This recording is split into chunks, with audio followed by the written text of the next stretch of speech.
में तनियो मतो ज्ञान वैराग्य ना मानो काल योगी जर जर। हे भगवान, अहम भक्ति ऋतुख्याता, मेरा नाम भक्ति है। और ये जो बेहोश अवस्था में पड़े हुए हैं, वृद्ध अवस्था में पड़े हुए हैं, ये मेरे दो पुत्र हैं, ज्ञान और वैराग्य।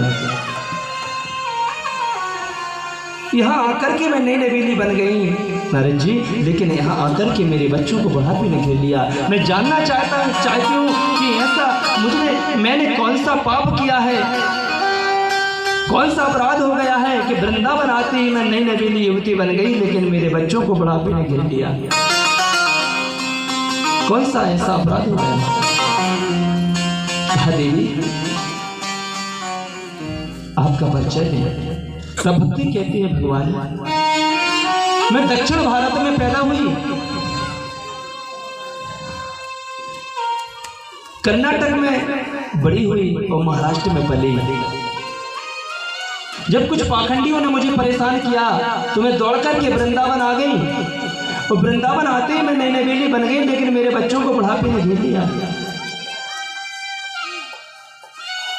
देखिए, भक्ति के दो पुत्र हैं, ज्ञान और वैराग्य। भक्ति मैया के दो बेटे हैं, ज्ञान और वैराग्य।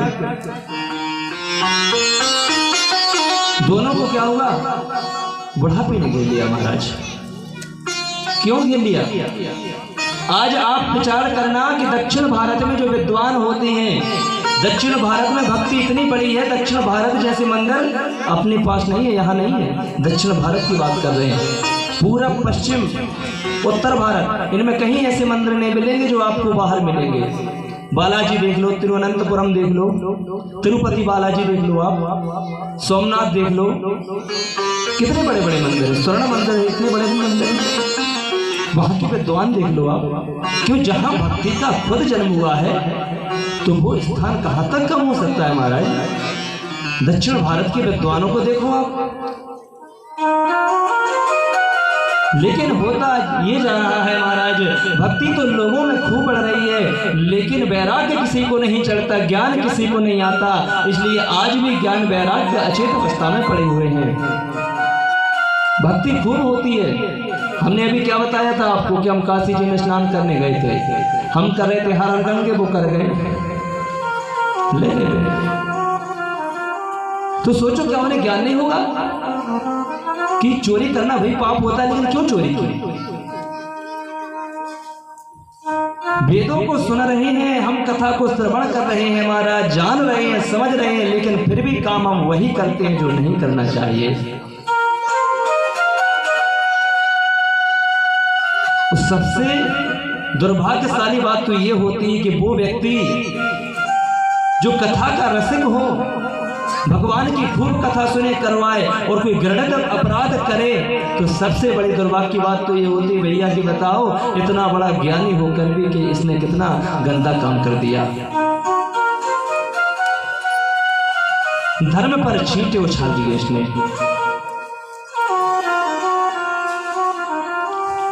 इसलिए ये पाखंड होता है, जो सुन ले, चार के सामने दिखावा करे, अकेले में गंदे काम करे, ये क्या होता है?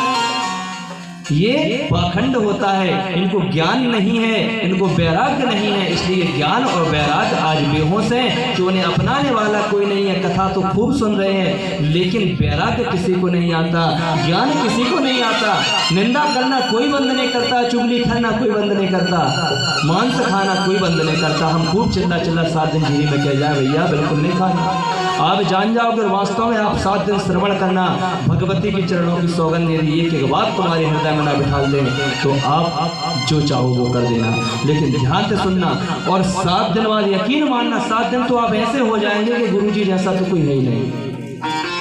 बहुत आध्यात्मिक बातें सुना देंगे और सुनाएंगे, लेकिन फिर 10 दिन बाद आप वही करोगे जो आप करते आ रहे थे। ये होता है ज्ञान वैराग्य की कोई मांग नहीं है महाराज। इसलिए ज्ञान और वैराग्य बेहोश पड़े हैं। हमारे बहुत से शिष्य ऐसे हैं कि जिन्होंने बहुत कुछ खाना पीना बंद कर दिया था, मांस मटन नहीं खाते थे, साधना जब फिर आज देखो तो वही हाल होगा। मतलब क्या होगा?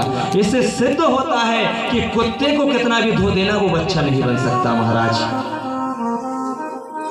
जिसके अंदर दुर्गुण भरे हैं वो कभी सद्गुणों की ओर नहीं जा सकता, जाएगा लेकिन अंततो गत्वा आखिरी समय वो वही काम कर देगा जो उसे नहीं करना चाहिए था। सत्संग का मतलब क्या होगा?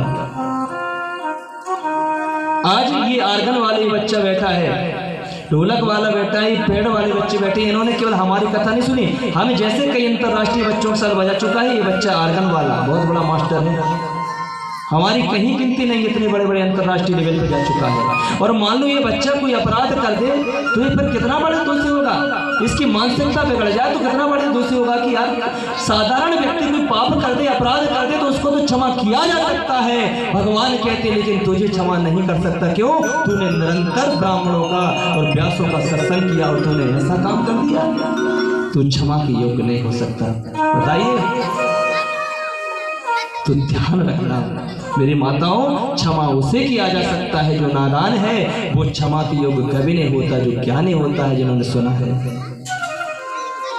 इस बच्चे के लिए बता दें कि संजू बघेल जी के साथ निरंतर चलता है, जो बहुत बड़ी गायिका है। मैंने कहा बेटा एक कथा में हमारे लिए टाइम निकालो, जिले में आना है। कहा गुरुजी बिल्कुल आएंगे। और वृंदावन में हमारे 10 सितंबर से कथा का प्रचार भी भैया ने यहाँ किया था, मलेरिया कॉलोनी में। हमारे परम पूज्य गुरुदेव से हमने ये बात कही भी थी कि गुरुजी जो आर्गन वाले जो भैया हैं उन्होंने कथा का प्रचार प्रसार किया, तो गुरुजी ने कहा बेटा अभी मत करो, भगवती के जब चाहेंगे वो करा देंगे, लेकिन गुरु कृपा तो ऐसी मानो प्रतीत हो रही है कि अब वो कथा हो ही जाएगी। बहुत से लोगों ने मुझसे कहा गुरुजी मैं भी आपके साथ वृंदावन चलूंगा, 10 सितंबर 11 सितंबर को कथा वृंदावन में होनी है। तो क्या हुआ? ज्ञान वैराग्य को कोई नहीं मानता है, तो अचेत अवस्था में पड़े हैं। वो भक्ति देवी कहती है यदि मेरे बच्चे यहाँ ठीक नहीं हुए भगवान तो इदम स्थानम प्रत्यज्य विदेशम गम्यते मया, मैं विदेश जाकर के वास करूंगी, मैं भारत को छोड़ दूंगी, भारत में कोई भक्ति नहीं रहेगी, है भक्ति जाकर के विदेशों में वास करने लगेगी।